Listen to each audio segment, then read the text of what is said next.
नमस्कार शेतकरी मित्रांनो, सुरुवातीलाच बातमी आहे पावसासंदर्भातील. सिंधुदुर्गात मुसळधार पाऊस, पुढील 3 दिवस ऑरेंज अलर्ट, तर 1 जुलैला रेड अलर्ट जाहीर. मित्रांनो, आपल्या चॅनलला तुम्ही आतापर्यंत सबस्क्राईब केले नसेल तर सबस्क्राईब करा, जेणेकरून तुम्हाला हवामान अंदाजचे व्हिडिओ तुमच्या मोबाईलवर दिसतील.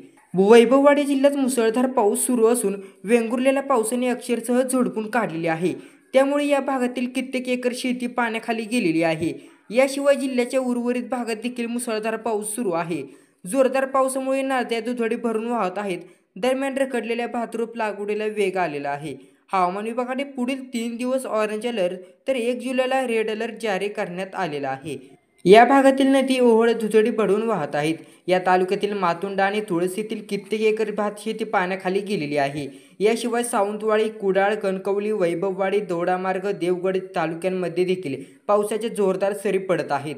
मुसळधार पावसामुळे जिल्ह्यातील तरीकोड, भंगसार, गड, जानवली, शुक, शांती या सर्व नद्या दुथडी भरून वाहत आहेत. पावसाचा जोर कायम राहिल्यास जिल्ह्यात पूरस्थिती निर्माण होण्याची शक्यता आहे. तर 3 दिवस ऑरेंज अलर्ट, 1 जुलैला रेड अलर्ट. हवामान विभागाने सिंधुदुर्गाला आज रेड अलर्ट जारी केला होता. 28 ते 30 जूनपर्यंत ऑरेंज अलर्ट तर 1 जुलैला रेड अलर्ट जाहीर केलेला आहे. या कालावधीत जिल्ह्यात मुसळधार ते अतिमुसळधार पावसाचा अंदाज आहे. याशिवाय काही भागात जोरदार वारे वाहण्याची देखील शक्यता आहे.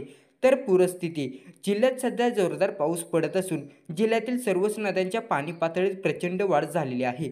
त्यामुळे पावसाचा जोर कायम राहिल्यास जिल्ह्याच्या काही भागात पूरस्थिती निर्माण होण्याची शक्यता वर्तवण्यात येत आहे.